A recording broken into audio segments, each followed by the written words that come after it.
Healthcare is up about 5% as of close on Friday. But this is the second year where it's underperformed the S&P 500 by about 20%. It's actually about 24%.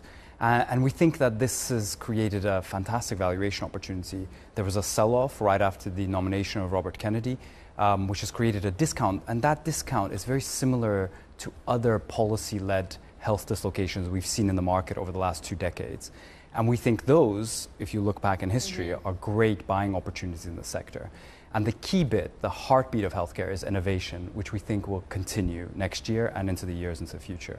So would you say that the policy uncertainty is unlikely to have an impact on innovation? Or is there perhaps a moment where companies will actually have to be very selective where they put their money, given that they don't know for how long, if they're going to have any sort of policy backing going forward? Yeah, absolutely. I mean, look, uncertainty is always a bad thing in the market. That's why the shares kind of sell off. The market wants to shoot first and then figure out what happens. All we know so far is we've had the nomination of the health secretary, but we've also had some, as I said, silver lining nominations as the FDA commissioner and also in the Department of Government Efficiency with Vivek Ramaswamy. So we think that these forces are going to counterbalance maybe some of the negative policy. And as we go into next year, into the appointment conversations in the Senate, we're likely to see some of this uncertainty lift and hopefully the healthcare sector perform. Fundamentally, though, they are pro-innovation, pro-deregulation of some of the red tape around new drug approvals. And we think that's going to be a driving force for companies that are prepared to put down the capital to invest in the future of healthcare.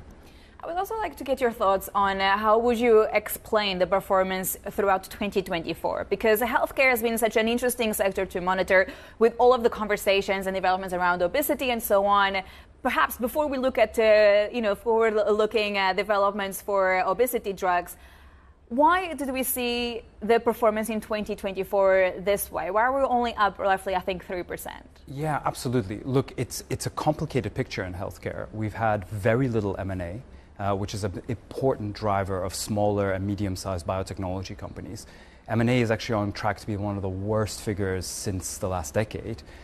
So that is a source of return that hasn't come into the market. You've also had some dislocation in certain areas. Fantastic performance out of the obesity space to begin with, but then some of that was given back over the summer as we worried about supply concerns. They have to get supply online. 2025 is going to be a very exciting year for the obesity space as we get oral drugs and new developments and new companies. So we think that it's been a balanced picture where you've had some positives, but also offset with some negatives over this space. Another big part of the market has been managed care, which has been under pressure all year as well.